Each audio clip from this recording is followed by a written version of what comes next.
3 weeks passed. Taemin's body healed faster than Hana expected. She said his biology was remarkable. He told her that Varathians were built for warfare. Their bodies could survive things that would kill most species. But even with his advanced healing, he needed rest. So he stayed with Hana's family and learned about humans. Every morning, Myung made breakfast. She always made extra for him even though food was expensive. When Taemin said he did not want to be a burden, Myung just shook her head and piled more rice onto his plate. "No guest goes hungry in my home," she said through Hana's translation. "That is our way." Isolde took it upon herself to teach him Korean. She was patient when he struggled with the sounds. She would repeat words over and over, then clap when he finally got them right. She taught him more than just language, too. She showed him Earth books and movies. She explained human history in simple terms that he could understand. "We have had many wars," she told him one afternoon while they sat on the porch. "Really terrible ones. Millions of people died. We almost destroyed ourselves with nuclear weapons. That was only about 400 years ago. But you survived," Taemin said. "We did more than survive. We learned. After the last big war, countries started working together instead of fighting. We created organizations to prevent more wars. We shared food with hungry nations. We helped rebuild destroyed cities. It was not perfect. There are still conflicts, still problems, but we try to be better than we were." Taemin thought about the Galactic Council. They had been stable for thousands of years. No major wars between member species. But that stability came from fear and strict control. Anyone who showed weakness was removed. Anyone who questioned the order was silenced. They had peace, but it was a cold peace. Humans had something different. They had hope. Jiho came by every few days with updates on the ship. He had managed to salvage some of the technology and was studying it in his workshop. He showed Taemin designs for new tools based on what he learned. His mind worked fast, making connections that took Taemin by surprise. "Your people must be very advanced," Jiho said one day while showing Taemin his sketches. "These power cells are more efficient than anything we have. If we could reproduce this technology, it would solve our energy problems."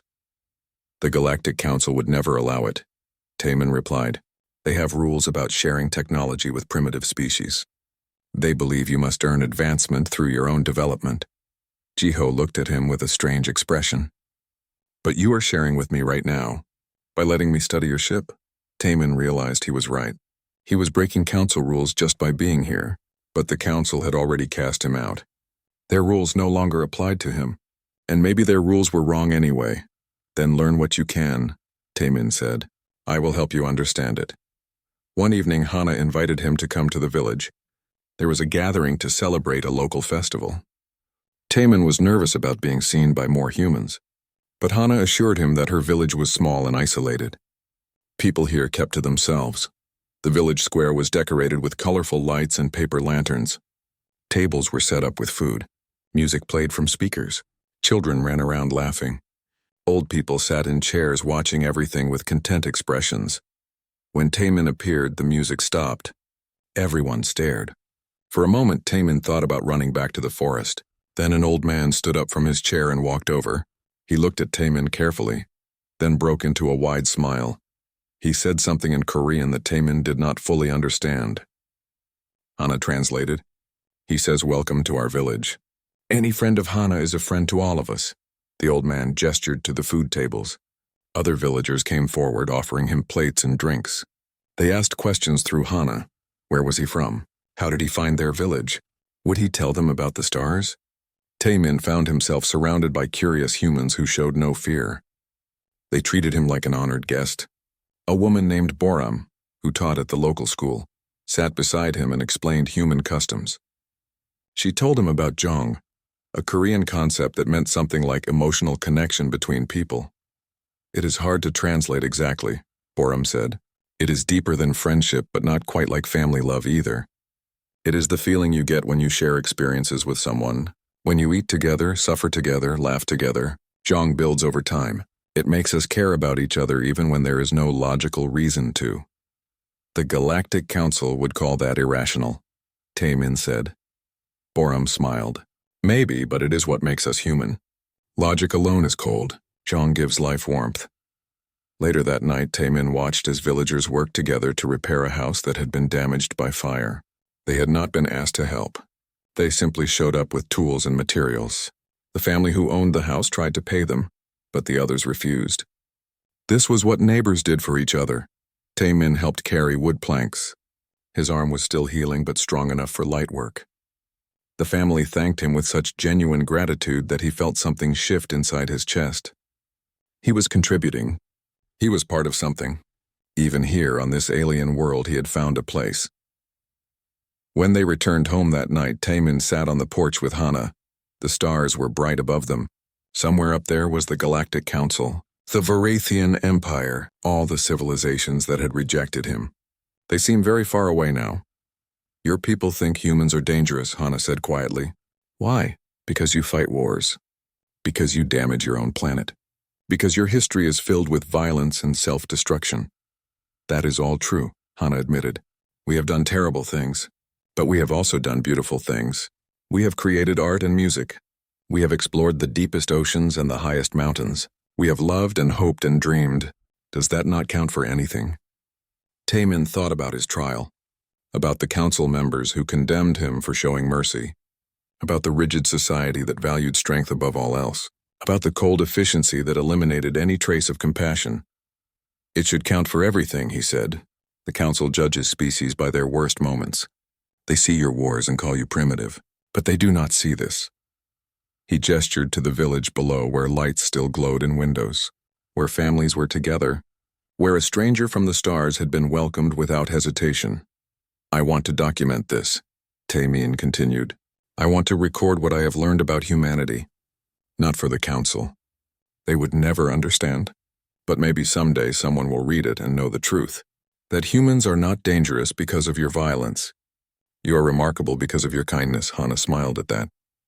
Will you stay then? After you are fully healed? Tae-min looked at the stars again. I have nowhere else to go.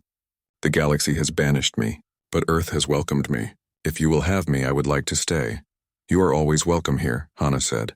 She put her hand on his shoulder, a gesture of friendship, of Jong. This is your home now. Inside the house, Myung was singing an old song while washing dishes. Isil was doing homework at the table, occasionally looking up to make sure Tae-min was still there. Jiho's voice came through a phone call, excitedly explaining a breakthrough he had made with the ship's power cells. This was what the council feared, Tae-min realized. Not human violence, not their capacity for destruction. They feared human connection. They feared a species that could take an enemy and turn him into family, that could look at the unknown and see not a threat but a friend. Because if other species learned that compassion was strength, the whole foundation of the Galactic Council would crumble. The rigid hierarchies, the cold logic, the systematic elimination of weakness, all of it would be revealed as unnecessary. As cruel, Tae-min began writing his observations that night.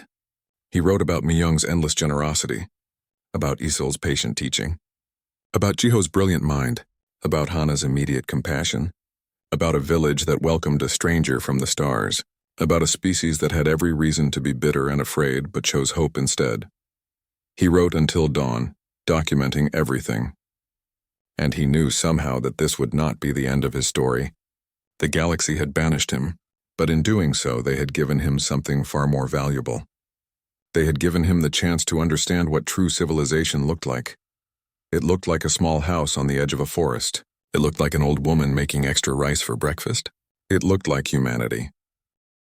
The chamber was silent except for the hum of ancient technology. Tae-min stood in the center of the room, his hands bound behind his back with energy restraints that glowed faint blue.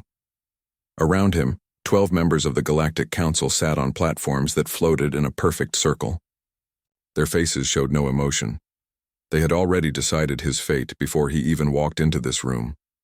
The head counselor, an elderly Varathian with silver skin and eyes like black glass, spoke first. His voice echoed through the chamber. Officer Tae-min of the Varathian Empire, you have been found guilty of treason against your people and against the natural order of the galaxy. Do you understand the charges? Tae-min kept his head up. He would not bow to them. I understand what you call them. I do not agree. A ripple of disapproval moved through the council. One of the members, a creature with too many limbs and a mouth that opened sideways, hissed softly, You dare to question the wisdom of this council? You, who broke the oldest law of warfare? I showed mercy, Taman said. His voice was steady. The enemy soldiers had surrendered. They threw down their weapons. They asked for their lives. I gave them that choice. The head counselor leaned forward.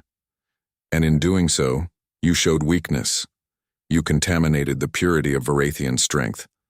Our people have ruled the stars for 10,000 years because we do not hesitate. We do not doubt. We do not show mercy to those who would destroy us. They were not trying to destroy us anymore. Taman replied. The battle was over. They were defeated. Killing them would have been murder, not war. Another council member spoke, this one a being made of crystalline structures that refracted light in strange patterns. Your emotional thinking proves you are unfit for Varathian society. Compassion is a disease of weak species. It leads to chaos and eventual extinction. History proves this again and again.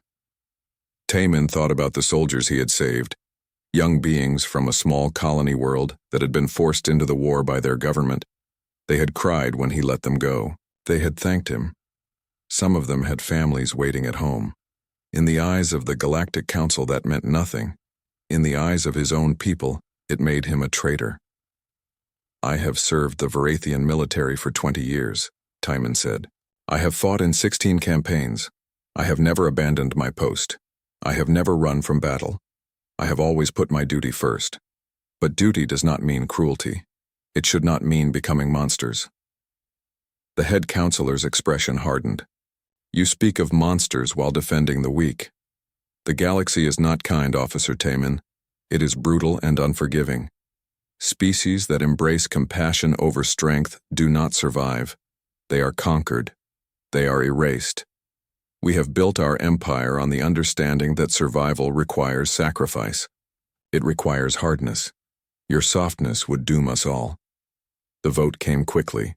All 12 council members raised their hands in agreement. Guilty. The punishment was already decided as well. Banishment. Not just from the Varathian homeworld, but from all civilized space. Every star system under Galactic Council control would know his face, his genetic signature, his name. He would be marked as an outcast. No world would take him in. No station would allow him to dock. No species would trade with him. They stripped him of his rank. They erased his family name from all official records. His mother, his younger sister, his nephews. They would have to pretend he never existed. Anyone who spoke his name would be investigated. Anyone who helped him would face punishment. The head counselor stood. You are no longer Varathian. You are no longer a citizen of any recognized government in this galaxy. You are nothing. We grant you one mercy, though you do not deserve it. We will give you a ship. It is old and barely functional, but it will keep you alive long enough to leave our space. Where you go after that is not our concern. If you return, you will be executed on sight. 2 guards came forward and removed the energy restraints. They escorted Taman through long corridors filled with other species going about their business. Some stared at him. Others looked away quickly. Everyone knew what the restraints meant. Everyone knew what happened to exiles. The ship they gave him was exactly as described. Old, damaged, and running on backup systems. The hull had scratches and dents from decades of use. The cockpit smelled like recycled air that had been recycled too many times. The navigation computer flickered when he touched it. But the engines worked. The life support worked. It would be enough to get him far away from here. Taman sat in the pilot seat and stared at the controls. He had nowhere to go. Every inhabited system would reject him. Every space station would turn him away. The Galactic Council controlled 90% of known space. The remaining 10% was either unexplored or deemed too dangerous for colonization. He entered the coordinates for the edge of Council territory and engaged the engines. The ship lifted off with a shudder that made him wonder if it would hold together. But it did. Soon he was in space, leaving the Citadel behind.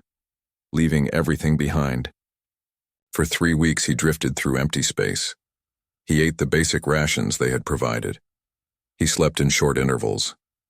He tried not to think about his family or his former life. That was gone now. He was truly alone. Then the ship's computer detected something. A signal, faint, but definitely artificial. It was coming from a sector marked in red on his navigation maps. Red meant quarantine. Red meant stay away. Taman pulled up the information. The sector contained a single solar system with one inhabited planet. The species there was classified as pre-FTL, primitive. The notes said they were dangerous, prone to violence, and had nearly destroyed themselves multiple times through wars and environmental damage.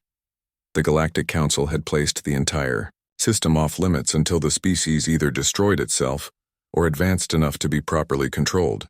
The planet was called Earth. Taman looked at his fuel gauge. It was almost empty. His food supplies would last maybe another week. He had no other options. Every other system in range would have his genetic markers flagged. They would shoot him down before he even got close. He changed course toward Earth. The ship's computer immediately flashed warning messages. Quarantine zone, prohibited entry, extreme danger. He ignored them all and pushed the engines as hard as they would go. As he entered the solar system, his ship began to shake. Something was wrong with the hull integrity. The crash on the Council Citadel's landing pad had done more damage than he thought. Alarms started blaring. The cockpit filled with smoke. Taman gripped the controls and aimed for the blue and green planet ahead. He had been banished by the galaxy. Now he would see if these dangerous humans were as terrible as everyone said. Or maybe, just maybe, they would surprise him. The ship broke through the atmosphere, trailing fire behind it. Everything went dark. Pain woke him up. Taman opened his eyes slowly and immediately regretted it. Bright light flooded his vision. Everything hurt. His left arm was broken. He could feel it. Several of his ribs were cracked too. When he tried to move, sharp pain shot through his whole body. The ship had crashed in a forest. Trees surrounded the wreckage on all sides. Some of them were on fire from the heat of his descent. The cockpit window was shattered. Fresh air poured in, carrying strange smells. The atmosphere was breathable at least. His sensors had been right about that. He managed to unbuckle himself from the pilot seat and crawl outside. The ground was covered in soft earth and strange plants. Everything was so green. Varathian worlds were mostly rock and metal. This planet seemed alive in a way he had never seen before. Taman collapsed against a tree and tried to assess his situation. His ship was completely destroyed. The communication system was melted. The engines were gone. Even if he could repair them, there was no fuel left. He was stranded on this primitive world with a broken body and no way to call for help. Not that anyone would help him anyway. He heard sounds in the distance, voices. They were getting closer. The humans had found the crash site already. That was faster than expected. Taman tried to stand, but his legs would not cooperate. He could only wait and see what they would do. A woman emerged from the trees. She was small compared to him, with dark hair tied back and wearing practical clothing. She carried a bag over one shoulder. When she saw him, she stopped moving. Her eyes went wide. Taman waited for her to scream, waited for her to run, waited for her to call others to attack him. That was what the Council reports said humans did when confronted with the unknown. They reacted with fear and violence. Instead, the woman took a careful step forward. "Are you hurt?" she asked in her language. Taman's translator implant was still working. It processed her words and fed him the meaning. She was asking about his condition. She had seen his injuries. "Yes," he managed to say. His translator converted his words into her language. "I am badly hurt." The woman moved closer slowly, like she was approaching a wounded animal. She knelt beside him and opened her bag. Inside were medical supplies. She pulled out bandages, bottles of liquid, metal tools he did not recognize. "My name is Hana," she said while examining his broken arm. "I am a doctor. Well, for animals usually, but I think I can help you. This is going to hurt." She worked quickly and carefully. She cleaned his wounds with solutions that stung. She wrapped his ribs with tight bandages that made breathing easier. She set his broken arm and created a splint from materials in her bag. The whole time she talked to him in a soft voice, explaining what she was doing. Taman watched her in confusion. This did not match anything he had been told about humans. She was not afraid. She was not violent. She was helping him even though he was clearly not human. Even though his blue-tinted skin and extra joints should have terrified her, another human appeared. This one was male, younger than Hana, carrying metal equipment. He stopped when he saw Taman but did not run away. "Hana, what is that?" the man asked. Someone who needs help, Jiho, Hana replied without looking up from her work. Can you check the ship? See if there is anything dangerous? Any leaking fuel or chemicals? Jiho stared at Taemin for a long moment, then nodded. He walked over to the crashed ship and began examining it with tools from his belt. Taemin noticed he was being careful not to damage anything. He was studying the technology with obvious interest. You are not afraid of me, Taemin said to Hana. She looked at his face for the first time, really looked at him. Should I be? Your species is classified as dangerous, violent. The reports say humans always attack what they do not understand. Hana finished wrapping his arm and sat back. Maybe those reports are wrong. Or maybe humans are more complicated than whoever wrote them thinks. You are hurt and alone. I am a doctor. That is all that matters right now. Jiho came back from the ship. The engines are completely dead. But the internal systems might still work. Some of this technology is incredible. I have never seen power cells like these. Can I try to salvage some parts? Maybe we can get your communication system working again. Taemin felt something strange in his chest. It took him a moment to recognize the feeling. Hope. These humans were not just helping him survive. They were offering to help him contact others, even though they did not know who he was or why he had crashed here. I am banished, Taemin said quietly, exiled from my people, from all civilized space. If I contact the Galactic Council, they will send ships to kill me, and probably destroy this planet for harboring me. Hana and Jiho looked at each other. Something passed between them without words. Then Hana nodded. Then we will not contact them, she said simply. You can stay here until you are healed. After that, we will figure something out. Why? Taemin asked. Why would you help me? You do not know me. I could be dangerous. Are you dangerous? Hana asked. Taemin thought about the question. I was a soldier. I have killed in battle, but I do not want to hurt you or anyone on this planet. I just want to survive. Then that is enough for me, Hana said. She stood up and offered him her hand. Can you walk? My home is not far from here. You can rest there. Jiho will stay and cover the crash site with branches and dirt. We do not want others finding it. Taemin took her hand. Her grip was strong despite her small size. She helped him stand, letting him lean on her shoulder. They walked slowly through the forest together. Jiho stayed behind, already working on hiding the wreckage. The forest was beautiful. Sunlight filtered through the leaves in golden rays. Birds sang in the trees. Small animals ran across the path. Everything was so alive, so different from the cold metal cities of his homeworld. What is your name? Hana asked as they walked. Taemin. That is a good name. It sounds almost Korean. That is where we are now. Korea. Part of a country on this planet. There are many countries here. Many different peoples. We do not always get along, but we try. They reached a small house on the edge of the forest. It was made of wood and stone, simple but well built. Smoke came from a chimney. The door was open. An old woman appeared in the doorway. She looked at Taemin with surprise but not fear. Hana spoke to her quickly in their language, explaining the situation. The old woman nodded and gestured for them to come inside.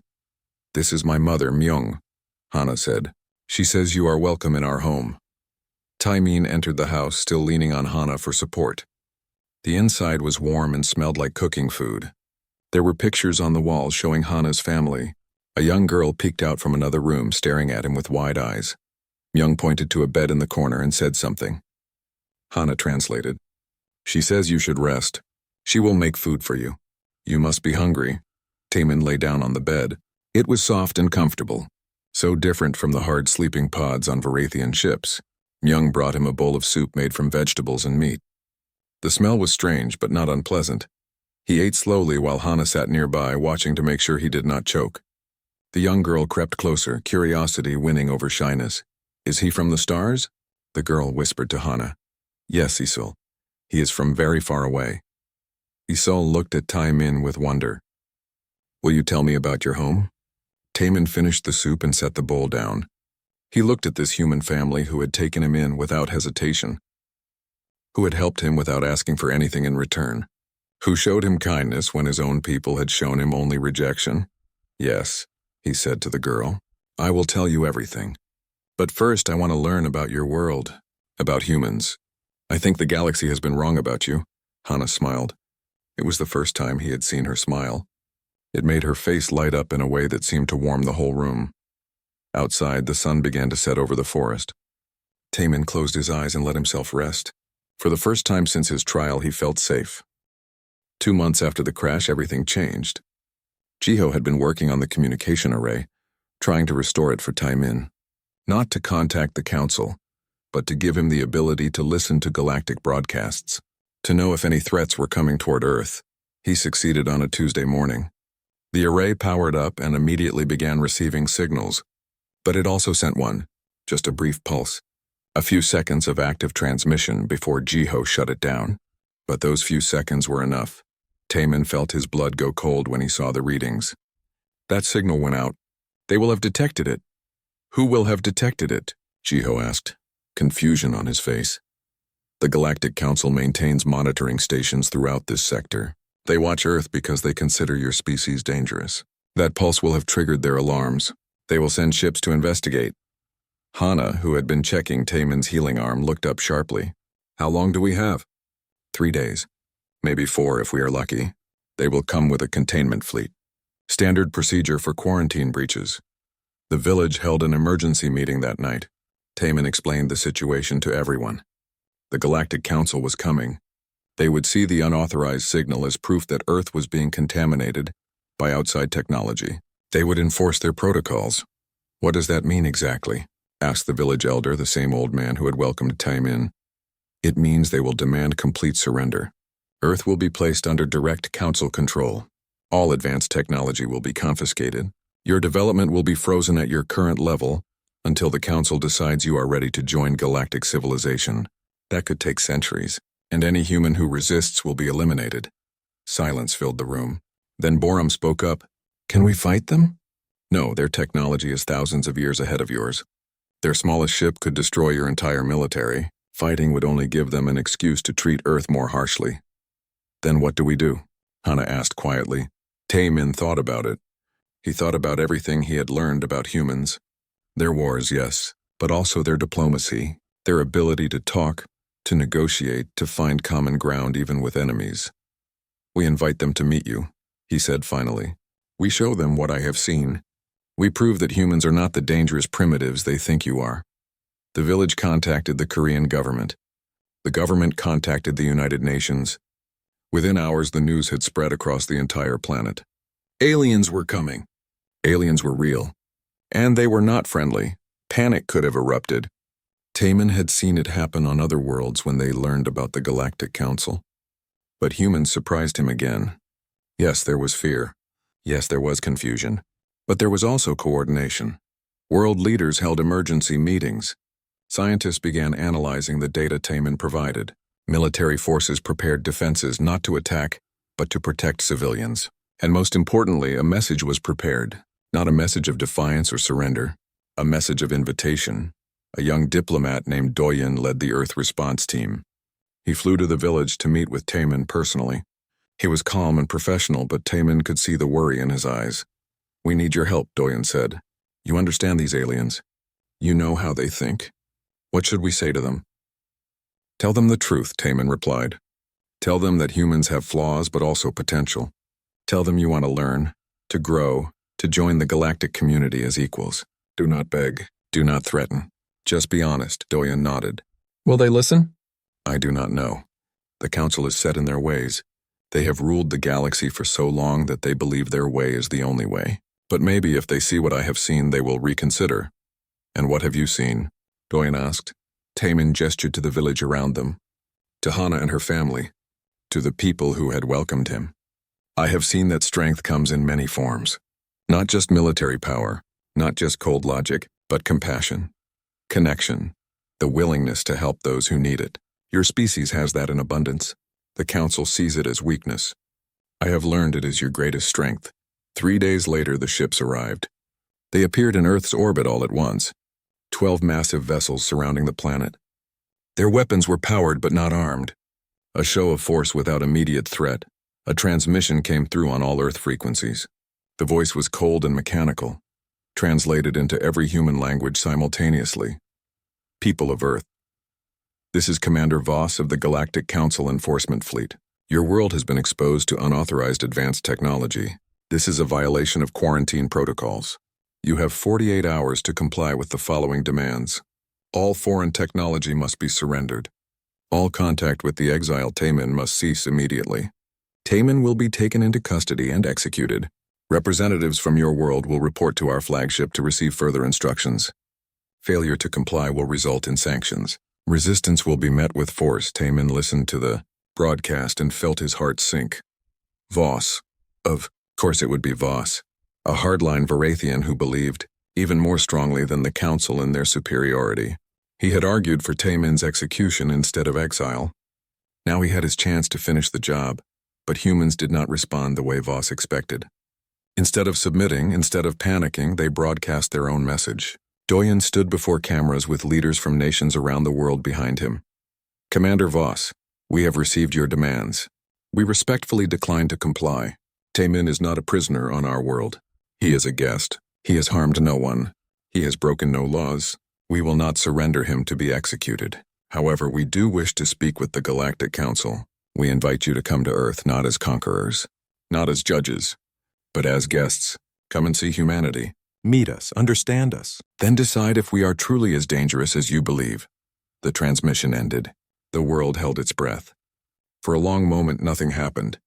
Then Voss responded, "You dare to make demands of the Galactic Council? You who have not even achieved faster than light travel? You whose history is soaked in blood? This is exactly the arrogance that proves you are not ready to join civilized space. You have 24 hours to reconsider. After that, we will take action." Taemin knew what that meant. Voss would not negotiate. He would not listen. He saw humans as the council saw them, dangerous children who needed to be controlled or eliminated. That night, Taemin stood on the porch of Hana's house and looked up at the stars. He could not see the ships with his bare eyes, but he knew they were there. Weapons pointed at this beautiful planet, at these remarkable people who had shown him more kindness than his own species ever had. Hana came out and stood beside him. "What will you do?" "I will speak to them," Taemin said. "I will testify on your behalf. I will tell them everything I have learned. It probably will not change their minds, but I have to try." "That is very brave," Hana said softly. "No. Bravery is what you did, taking in a wounded stranger from the stars. That is courage. I am just doing what is right." Isul appeared in the doorway. "Are the aliens going to hurt us?" Taemin turned to face her. This girl who had taught him language and laughter, who had shown him human joy. He could not lie to her. "I will do everything I can to prevent that," he said. "I promise you." Myung called them inside for dinner. She had made a feast. Far too much food for just their family. But soon others arrived. Jiho with his equipment, Borum with her notes. The village elder with words of support. More and more people came until the small house was full. They ate together. They talked. They shared stories, and Taemin realized this was exactly what the Galactic Council feared. This gathering, this connection, this refusal to give in to fear. Doyen called late that night. "The council has agreed to send a delegation down tomorrow. 3 representatives. They will meet at the UN headquarters. They want you there. Will you come?" Taemin looked at the people around him, at this family that had become his family. "Yes, I will come. And I will tell them the truth. All of it." After everyone left, Taemin sat down and finished writing his observations. He documented everything from the past 2 months. Every act of kindness, every moment of connection, every proof that humanity deserved better than what the council would give them. He did not know if it would be enough, but it was all he had. Tomorrow he would stand before his own people again. And this time he would not stand alone. The UN headquarters was filled with people from every nation on Earth. Diplomats, scientists, military leaders, and ordinary citizens who had demanded to be present for this historic moment. The building had been damaged in an earthquake years ago, and rebuilt as a symbol of human resilience. Now it would host another test of that resilience. Taemin arrived with Doyen and the Korean delegation. Hana insisted on coming too. So did Jiho, carrying a device he had built from salvaged parts of the ship. Myung and Isul stayed home, but Isul made him promise to tell her everything that happened. 3 Galactic Council representatives materialized in the center of the main hall. The technology was impressive even by Council standards. Instant transportation across space. Humans gasped at the sight. The representatives were surrounded by a shimmering field that would protect them from any attack. Commander Voss stood in the center. On either side were two other council members. One was a crystalline being that refracted light. The other was a floating mass of gas held together by an energy field. All three radiated power and authority. Voss spoke first. "We have come as requested, not because we believe you deserve this consideration, but because the Council wishes to make one final attempt at peaceful resolution. You will now explain why we should not enforce our protocols." Doyen stepped forward. He had prepared a speech with input from leaders around the world. It was diplomatic, carefully worded to show respect while maintaining human dignity. But before he could speak, Taman moved ahead of him. "Commander Voss, members of the Council, I request permission to address you first." Voss's expression hardened. The exile speaks. "You have no authority here, no right to address this council." "I have the right of truth," Taman replied. "You banished me for showing mercy. You called it weakness. You said compassion would doom our people, but I have lived among humans for 2 months. I have seen what you refuse to see, and I will not stay silent while you judge them by the same flawed standards that condemned me." The crystalline being spoke, its voice like wind chimes. "You were judged fairly according to our laws. Your personal experiences with this species do not change established facts. Humans are violent. Their history proves this. Their history also proves they can change," Taman countered. "They have had terrible wars. They nearly destroyed themselves multiple times, but each time they chose to rebuild. To try again. To be better. When was the last time any council species chose to change? We have been the same for thousands of years. Static, frozen, we call it stability.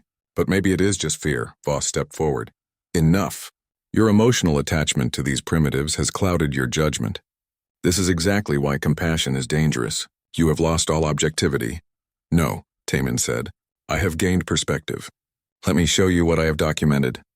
He activated the device Jiho had built. Holographic images appeared in the air. Recordings from the past 2 months.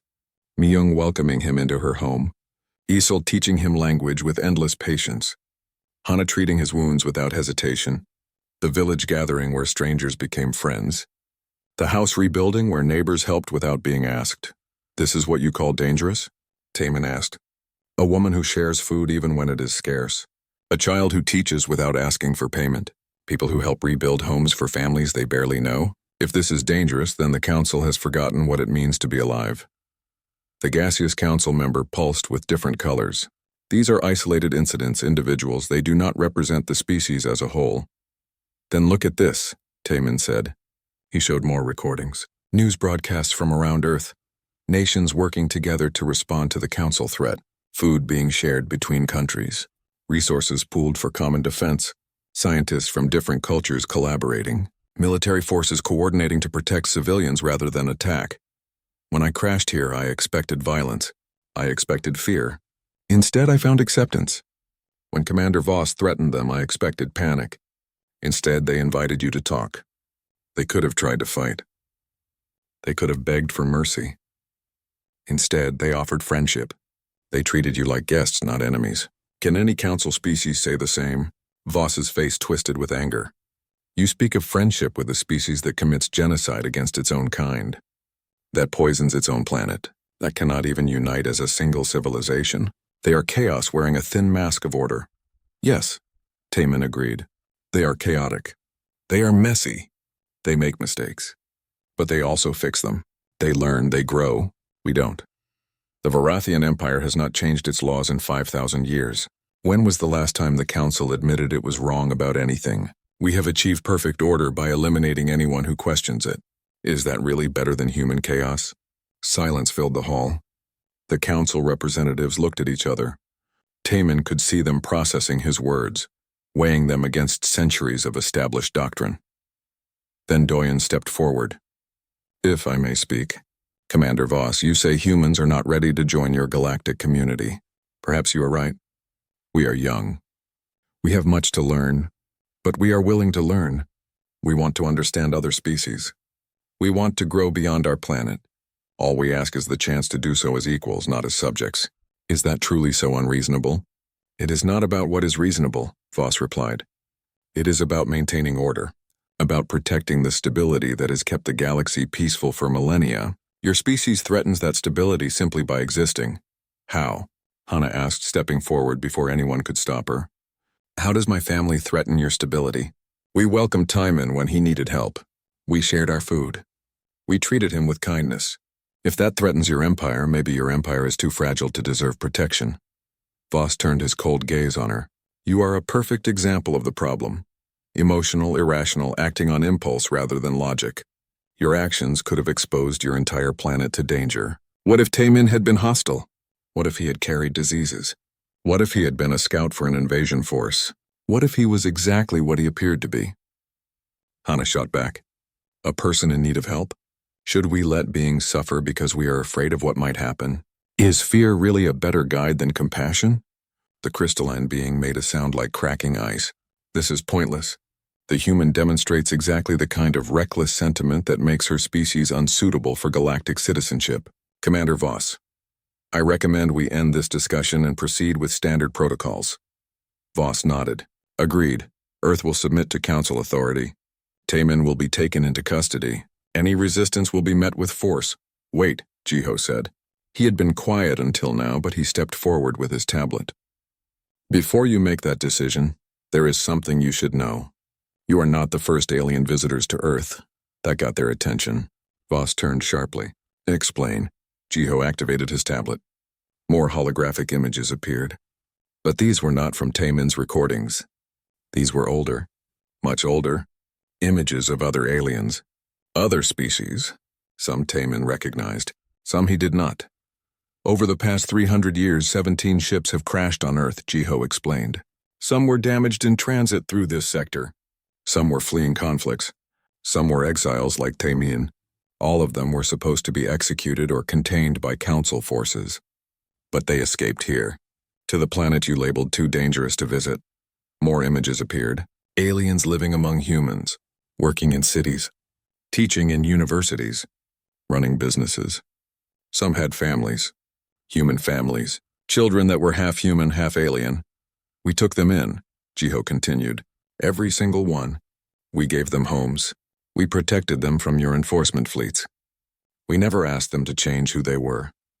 We just asked them to be good neighbors. And they were. Taemin stared at the images in shock. He had not known. In all his time on Earth, he had not known there were others like him. Others who had been banished and found refuge here. Voss's face had gone pale. This is impossible. Our tracking systems would have detected them. Your tracking systems did detect them, Jiho said with a slight smile, but we learned how to hide the signals. One of the early arrivals was a technician from your own enforcement fleet. She taught us how your systems work. We have been protecting exiles for centuries. This is a violation of galactic law, Voss said, his voice rising. You have harbored fugitives, interfered with Council justice. This alone justifies immediate intervention. Does it? Doyen asked calmly. Or does it prove that humans are exactly what Taemin says we are? Beings who value life over law, who see people, not protocols. Your council has labeled 17 innocent beings as threats. We saw them as refugees. Who made the right choice? The gaseous council member pulsed rapidly. This changes the situation significantly. Earth has been systematically violating quarantine for 3 centuries. The contamination is far worse than we thought. Or far better, Taemin said quietly. In 300 years, not one of those exiles has harmed a human. Not one has tried to conquer Earth or steal its resources. They have simply lived in peace. Why? Because humans give them what the Council never did, acceptance, a second chance, a home.